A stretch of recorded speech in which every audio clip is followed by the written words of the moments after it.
So Krishna's that way. He's an autocrat. This is the meaning of being a transcendental autocrat. He's a dictator. He's really a spiritual dictator. If someone's a dictator, I say, listen, this is my kingdom. Everything goes according to what I want. Oh, but what about us? Hey, out. Either your head's off or you're out of here. So Krishna's like this. He's such a dictator. He's so demanding. You have to become an absolute spiritual slave. Because actually, when you analyze it, there's only two choices. Either you're a slave to your senses, or you can be a slave to Krishna. You can be Krishna's slave or a slave to your senses. Slave to the genitals, slave to the eyes, ears, nose, skin, touch. It's all slavery. The soul is a slave. The soul is a serving unit. The Atma is a unit of service. Service means slavery. Oh, I'm independent. I want my freedom. I want my independence. Acha. Where's the independence? No one has ever been independent. No one has ever been free. I don't want to surrender to Krishna. I want my freedom. Free to be a slave to your body. Free to be a slave to your senses. What's his freedom? Is a slave free? And free the slaves. Abe Lincoln, free the slaves. The slave he's owned by the master, and he's controlled by the master, and he does what the master says. That's a slave, right? He's owned by the master, he's controlled by the master, and he does whatever the master says. Is it right? So the Atma, entrapped in the material body, is a slave. He does whatever the body says, he's controlled by the body, and he serves the body day and night. So we're a slave of the senses and body. And then someone says, well, why don't you be a slave? And then what do you get from that slavery? You don't get much pay. You get happiness? Oh, a drop. And you get old age, disease, and death. That's the result of your slavery. But Krishna says, hey, come be my slave. I'm a compassionate dictator. Your body is not a compassionate dictator. Your body is a mean dictator. Krishna is also a dictator. So we can be Krishna's slave and be under his dictation, but he's compassionate. He's a sweet dictator. And the body is a sour dictator.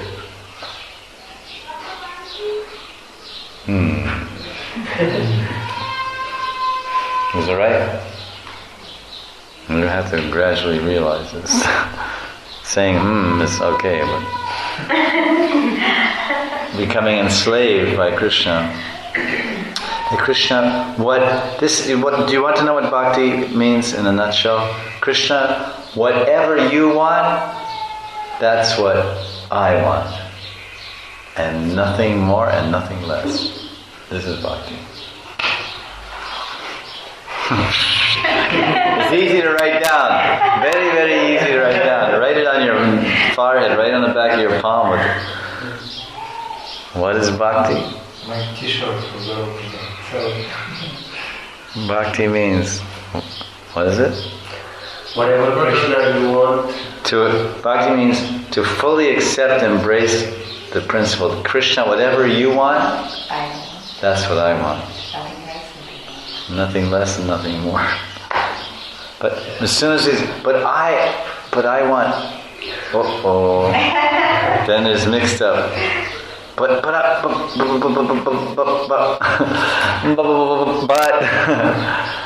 Krishna just can I have a little? No, tone. Because he's a dictator. The slave says, oh master, can I have just one day off? No. This is frightening proposal. But the thing is that the slavery of Krishna, becoming Krishna's slave, is so frightening. But at the same time, we're completely entrenched in the slavery of our body and mind and senses, 24 hours a day. Now sleep, now eat, now do this, now fight, now defend, now argue, now do this. Oh, you rebel, now blah blah.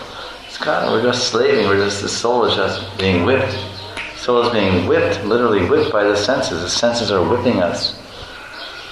Think like this, act like this, speak like this. Oh, she said this. Well, I'll do that. You do this to me, I'll do that to you. You cut me, I'll cut you. This, that, other thing. And there's no sweetness. It's always pinching. But Krishna's slavery is poison in the beginning and nectar in the end. Krishna's telling the Gita. When one comes in the path of yoga, especially bhakti yoga, it's poison in the beginning, nectar in the end. Ashlishyava paratam panashtamam adarshanam mamatam korotava yata tata va vidadantu lampato mad prana natasu sa eva naparaha. Oh Gopinath, oh Vrindavan Nath, I don't know anyone else. You are my Lord. You're the Lord of my pran. Mat prananatas, not mat prananath. You're my prananath. Tusa eva naparaha. Aparaha, naparaha. Aparayam. There's nobody else. And as I move closer to you, as I get to know you, I find out that you are actually very, very sweet and compassionate dictator. One of the best. One of the best dictators I've ever met. Because you're not an autocrat, you're a transcendental autocrat. And that's the difference between you and every other dictator in this world, including my body and senses. So now, after the puja, Jatila is very happy, so she offered a reward to Vishwasharma. So many sweets. And then she took one gold ring from her finger and one gold ring from... She said, oh, I'm so pleased, I'll give you this gold ring.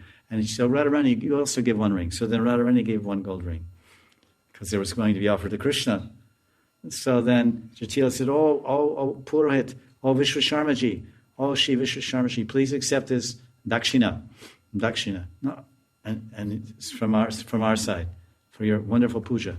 And then Vishwasharma, Sri Krishna, very humbly said, oh, no, please, Ma, don't mind, but I cannot accept charity from lower classes. I'm a pakka. I'm P-U-K-K-A. I am pakka Brahmin. So I can only take dan or dakshina from higher classes. And you, please don't mind, but you are from the Abhira class. Vaishya is one thing, but Abhira is another thing, because Abhira is the lowest level of a Vaishya. Vaishyas deal in gold. Vaishnavas deal in merchandise. Vaishyas. Vaishyas deal in gold. Vaishyas deal in merchandise. Vaishyas, they own vast acres of land. And they have so many thousands of people working for them. The Kisanwalas, the farmers. That's the Vaishya. But this Krishna doesn't own any land.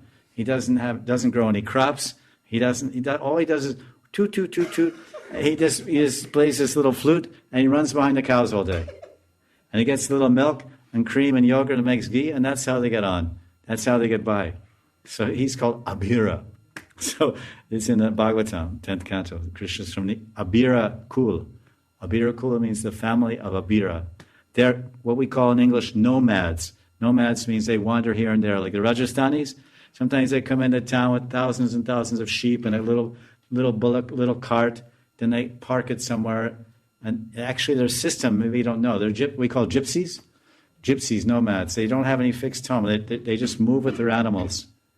They're pasturing people. That's why it's called Braj. It's called Braj. Braj means this is the place where everyone wanders. Braj means to wander, to move.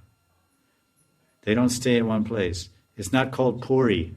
We have Madhupuri. Madhupuri. Madhupuri is the name for Mathura. Puri means, or Jagannath Puri, Dwarka Puri. Puri means fixed place, a town, a city. It's called a Puri. This is called Braj. It's not called Brajapur. Sometimes you see in Sanskrit, they may use that in a shloka. Brajapur, very, very rare. Then when Uddhava is glorifying the Braja Gopis in those beautiful prayers, chapter 47 of the 10th canto, is Uddhava Stuti. Many, many prayers. Vande Nanda Brajastrina Padarenam Abhikshnasa Yasam Harid Gatod Gitam Punati Bhuvanatrayam. Simple Sanskrit, easy to memorize. Vande Nanda Braj. Vande Nanda Brajastrinam Padarenam Abhikshnasa. Abhikshnash. It's interesting, because nash, abhikshnasha. Nash means to destroy, and abhiksha means not destroyed. Abhikshanash means perpetually. So he's saying, Vande abhikshnasha.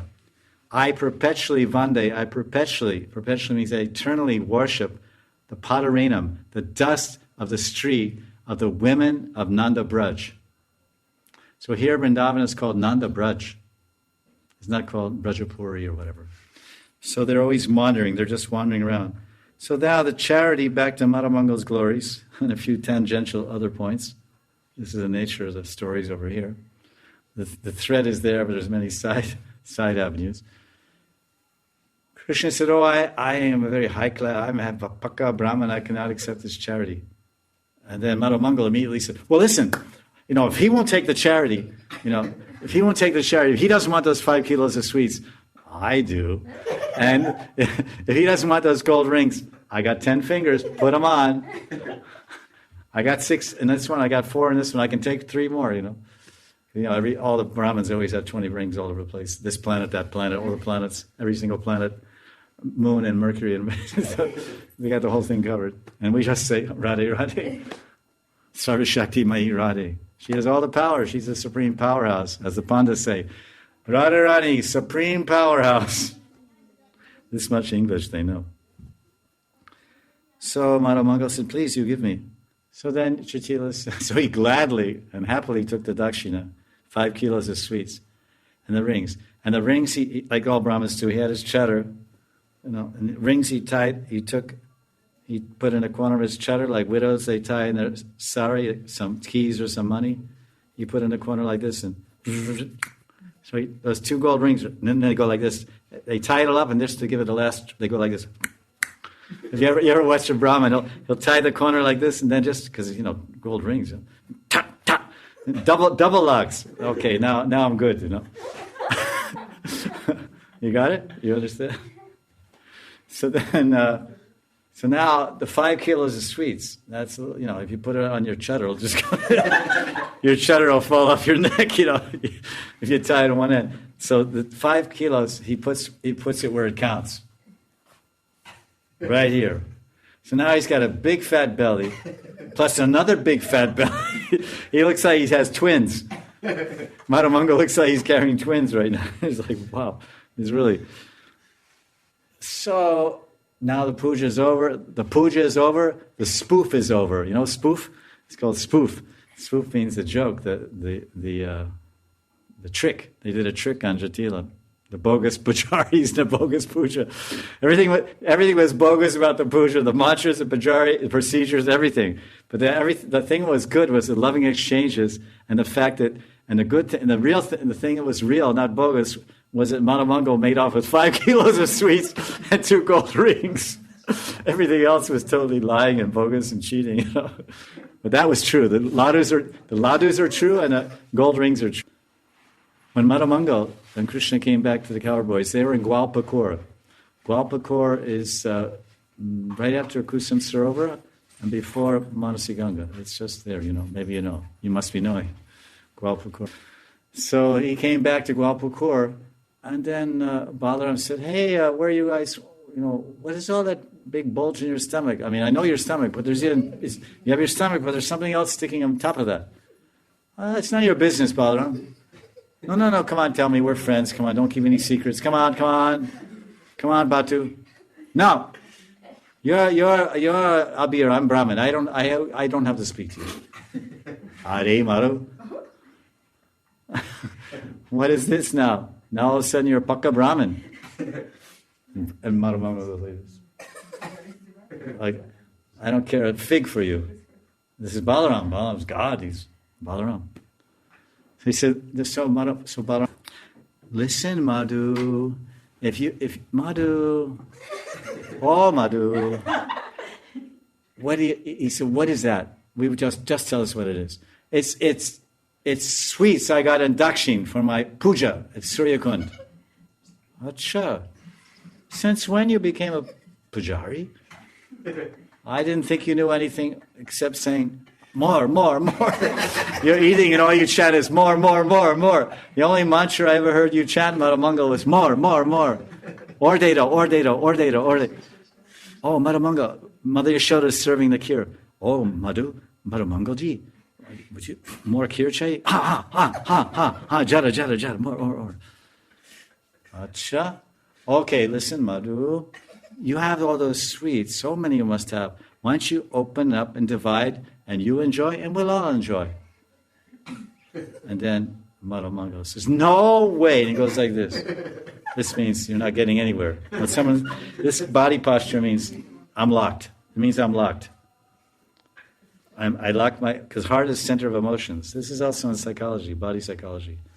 If someone's attacking you with words or you're getting a hot argument, you go like this. And actually relaxes your chakras. You this, that, And then they walk away, then you go, and you're okay. It's like armor. It's like a Narayan Kavach, by mantras. Narayan Kavach in 6th canto, you chant mantras, or we do nyas. Chant mantras and do nyas, and do mantra Kavacha and nyas Kavacha. So this is also a type of Kavacha. So he says, no, nothing doing. He says, no, come on, we can all. He says, I'm not hungry right now, and I don't want to eat. I'm not hungry right now, I'll eat them later. Come on, Madhu. No, look, I gave you my word, I'm a Brahmin, and I'm not changing my mind. So in Balaram, he says, you sure? And then, no, I'm not giving. So then he says, all right. So then Subal comes. Subal, come on, Batu. Batu's his other name. Just be fair. We have all those sweets. I mean, from the looks of that bulge on your belly, it must be 100, 200 sweets there. We can all have chuck sweets. So then he says, no, forget it. I don't have to even listen to you. I'm just leaving from here. So then Balaram, he signals with his eyes. So one coward boy comes in and knocks off Madhumangal's servant. Another coward boy comes from another side and kicks his stick. He's leaning on his stick, and his stick goes flying. He's on a stick. And he goes, hey, what's going on? Another, he has this chutter, like about 30-meter chutter he wears. It's like 30 meters long. Sometimes he puts it on a turban. Sometimes goes around.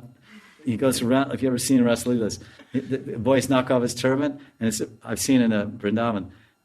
They knock off his turban, and it goes, and they run away with it, and it goes for about 50 feet, and he's going, and they let go. Give me my turban back. So he goes, he puts it on. This is like humor in the Rasa. He goes. He goes like this. He finally gets it on his head, and it's going crazy, And whatever is left, he puts around his neck like this, and it's hang down. Okay, It's very funny when you see in the dramas, the Rasa drama.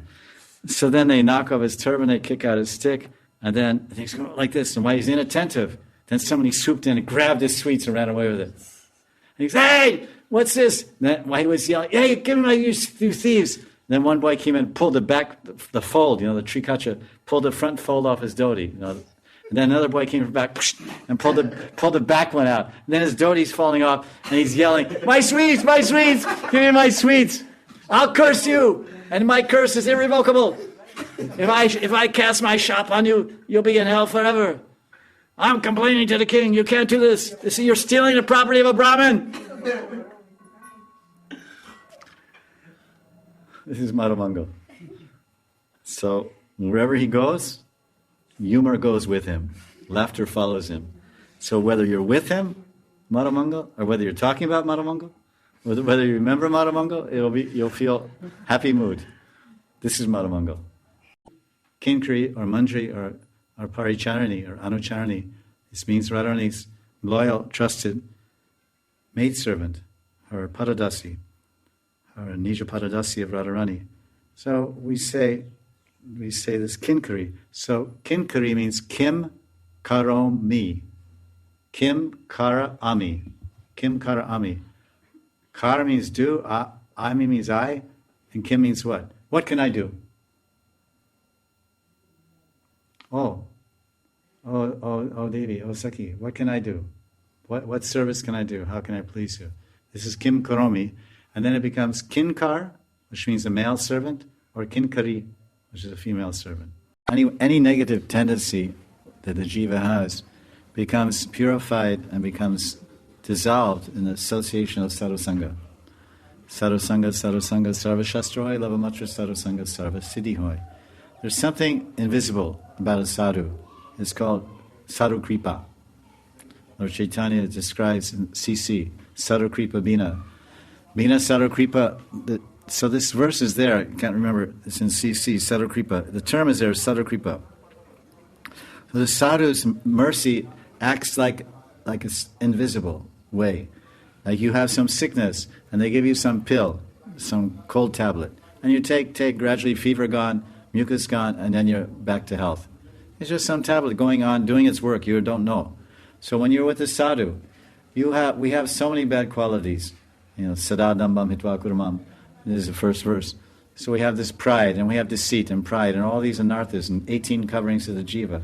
But when we come to the sadhu, then we serve the sadhu, and we associate and hear from him, then apnayap, all of our kleshas and anarthas are getting invisibly dissolved.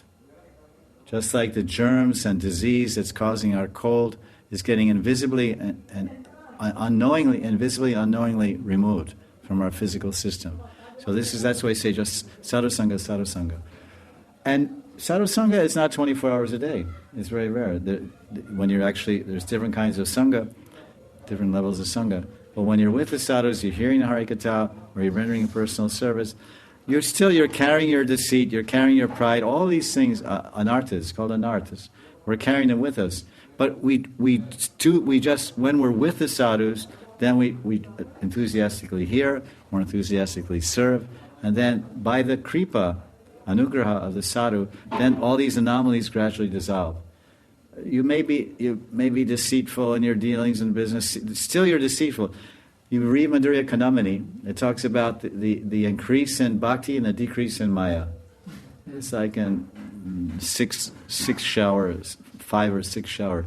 So it's like 80%, we're 50% Krishna conscious and 50% in illusion. Then 60% Krishna conscious. It's like communicating vessels. As this one goes up, this one goes down. So as we just what I said, just keep associating with sadhus. And association, if the sadhu is favorable, sadhu sangha, then he gives bhajan, he gives diksha. So diksha mantras, and the acceptance by guru and guru parampara and the patriarchs, the acceptance by Nitai, Advaita, the acharyas, the patriarchs of the parivar, all that anugraha, all that blessing comes down and helps the sadhaka. So we see the most degraded jivas, with the kripa of the Vaishnavas, they become saints. That's why we say determination, utsanischirat. You just keep going. You're cleaning something. If you have some clothes and you're washing it, and you rinse it, and the water's still dirty, then you rinse it again and dirty, and then finally the water's clear, and the clothes are clean. Well, it's the same thing. Invisibly we're becoming purified in the association of devotees. Bhakti is increasing, and the material desires are decreasing, material qualities are decreasing. Automatically it's going on. So, in other words, we don't put energy into the negativity, we put energy into the positivity. So we don't think about our negative qualities, we remember the lotus feet of Guru. Guru Charan. Bande Guru Sri Charanaravinda. Remember the lotus feet of Guru. Remember that we should always think, Krishna in my heart and Guru on my head. Guru's on my head, he's sitting on my head, his feet are on my head. When I come before Guru, I lie with my head at his feet. This is the system. Guru Shishya like this, like connection point, This is the outlet, then you don't put the wire like this. There's the hole there, the female male, and you put here direct. Here's the hole, then blood goes there, then light comes up. So with Guru, you do obeisance straight. You see paintings in the Chaitanya Charitamrita, Sanatana Goswami, Dante Trina. He had straw between his teeth, and he's collapsed. He's falling down straight. And Lord Chaitanya's like this, looking at him straight. When we go to Bhagavan, Vishnu Tattva, then it's like this, right? Bhagavan's darshan, and we put this side. If we go to Devi, then it's this side, right? Devi, Shakti, we go right side, Devi Mandir. These are the niyams. So this all happens in the association of the light the light of the Guru burns up all the anarthas in the heart. That's the main factor, the main reason we're taking Diksha from a Guru. Because you get all the power of the Guru and all the power of the whole parampara and parivar comes through the Guru to shine on the heart of the disciple to remove all the anarthas. Because who's doing it? We say, at the time of initiation, Guru takes all the prarabdha karma. That's true. But who's taking it? Guru's taking it. Gurus can digest all the karma because he's transparent, representative of Krishna. Sakshat Hari.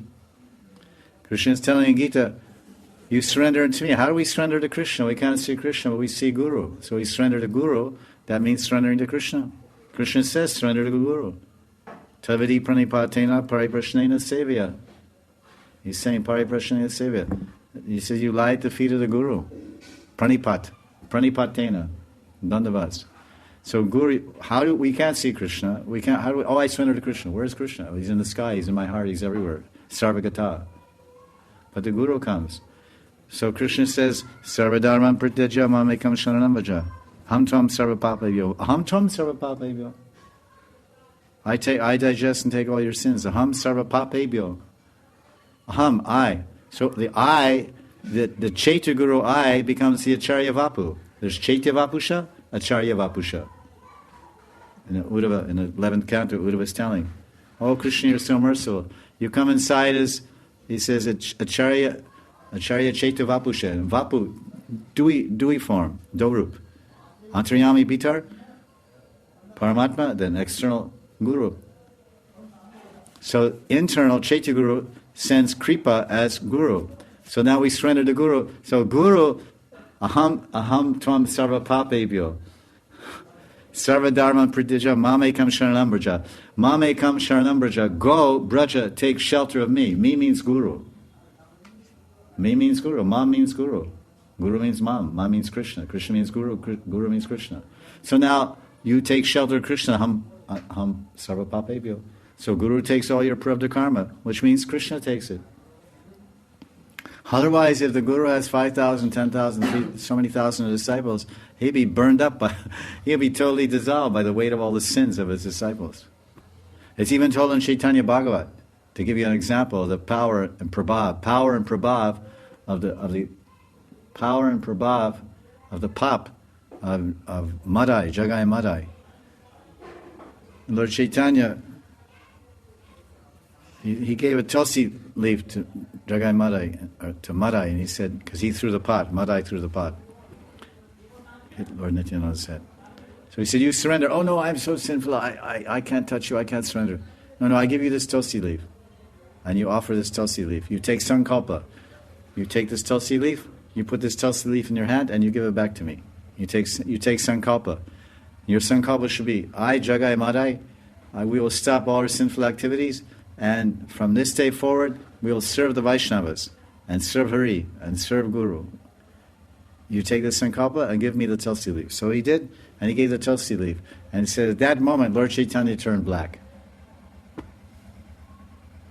Because of the pop. The tamagun, all that pop, all that pop and sin, it's all tamagun, it's black. Tamasi mam jyotirgama, it's all dark and black. So for a moment, the sarup, the golden sarup of Gaura became black, Krishna. It dissolved all the sins. So the Guru, he accepts all these things, and Krishna digests it all. Because he's ordered by, Krishna orders the person, you be Guru. And how's that order come? The order comes maybe apne from the Paramatma. Someone may have that prarna inspiration. They feel that inspiration, and they start giving diksha. There are many, many followers of Bhaktisiddhanta Saraswati. He didn't tell them directly, you become Guru, you give diksha. When he left, he didn't appoint any one acharya as a guru, like our ISKCON Srila Prabhupada. He didn't appoint, okay, you represent my mission. He didn't do that. Neither did Bhaktisiddhanta. Different sannyasis and different, maybe grihastas, I don't know. But sannyasis are famous, their stories and biographies. They stay with the mat, or they started their own mats, and by their bhakti prabhav, by their realization and mercy, they started teaching and and they became gurus, teachers. It's a matter of being self-realized. Brahmanishtam, the symptoms of a guru are there in 11th canto. Brahmanishtam, slips my mind just now, but they're fixed in Brahman and Upashyamanam. Yeah, we're just talking about Manashiksha and the three things that are kind of like necessary to do bhajan. We have to cultivate the right desire, and then we have to work, endeavor, and then all the time depend on the mercy of Krishna. Things are really fast. So, this is good? Okay. It's not good for me. So that's basically it. But it's pretty easy.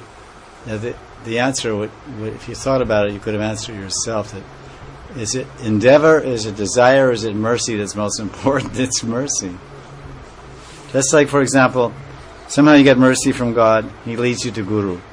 Then you go to Guru. Because that's what Guru gives you, Bhakti Lata Bija.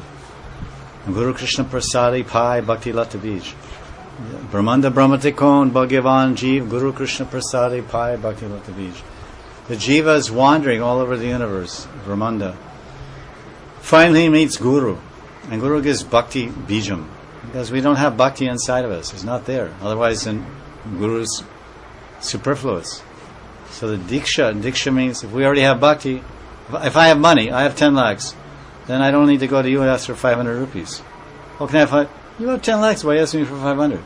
So if I already have Bhakti in my heart, what do I need a Guru for? I just bring it out.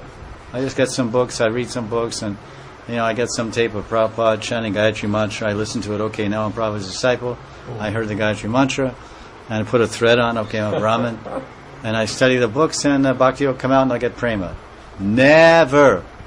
Must hear the mantra in the right ear and offer dandavats at the feet at the time of Diksha. It's called Samarpan. It's in Bhakti Sandarbha. Otherwise you'll not get no Bhakti, you'll come. Bhakti comes from the heart. So Bhakti, what is Bhakti? Desire to serve Krishna. And you can't serve someone unless you love them. So love and desire to serve are synonymous. So Guru gives you desire to serve Krishna, and that's called the beginning of Bhakti. And that Bhakti eventually comes to Bhava and then to Prema. It's a bijam, and then it's a fal, a fool, and then a fal, and then it's rasam, you taste it.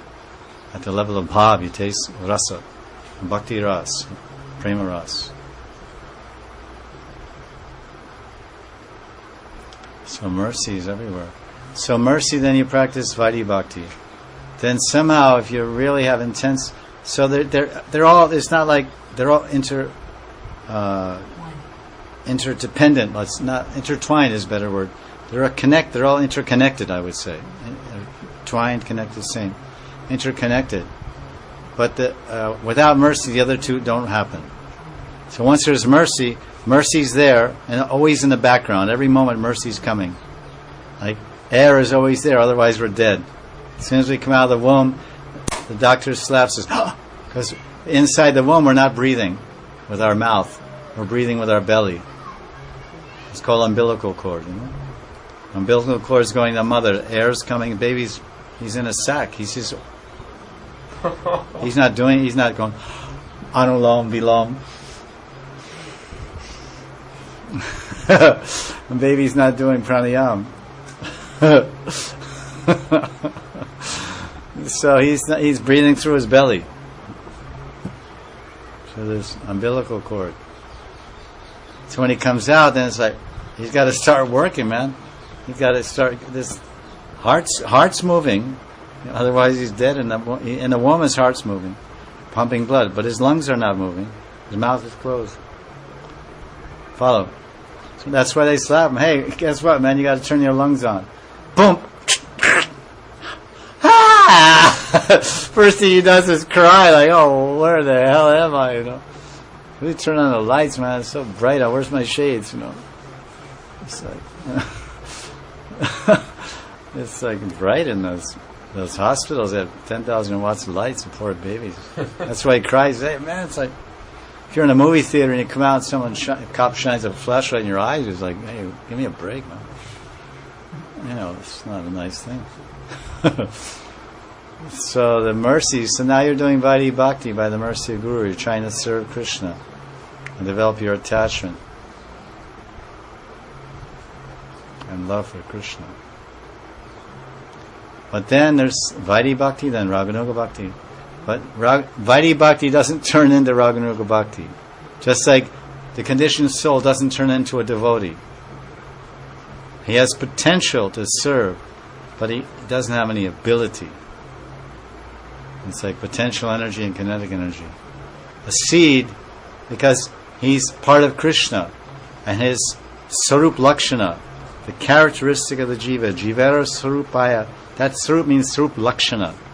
The primary characteristic of a thing is the Sarup Lakshana. The Sarup Lakshana of Chini is sweetness. So many white powders. One white powder, you take it, you die. You know, cyanide. It's white powder. It's crystalline. It's white. But then if you just take a little bit on your tongue, you die. Cyanide. You don't know if it's sugar or cyanide. How fragile life is. Here, take some sugar. Put in your milk. Drink it. What do you want? It can be sugar mixed with cyanide. Poisoning, killing people by poisoning is very common. And then the guy, it's very hard to figure who did it. You just got some poison somewhere. So this is so Raganuga Bhakti, you don't begin Raganuga Bhakti unless you get mercy. Without mercy, you don't get started. You get mercy from a Raganuga Bhakta. If your guru is in Rag Marg, then everything comes from Guru, from your Diksha Guru. He's not practicing Raganuga Bhakti, then maybe some Shiksha Guru. Somewhere you need Sangha. Sadhu Sangha means Kripa. Mercy comes from sadhus. Guru, Shiksha Guru, Diksha Guru, they're Kripa Shakti Murti, as I mentioned earlier. They are the forms of the mercy of God. God's mercy comes in the form of Guru. First, mercy enters into the heart as Paramatma, original Guru. When we're sincere enough and desirous enough on our own, I need God, I want God. And whether is that our own desire or God gives us that desire, it's another question. Then we go to, Krishna leads us to Guru. And then our life of devotion begins.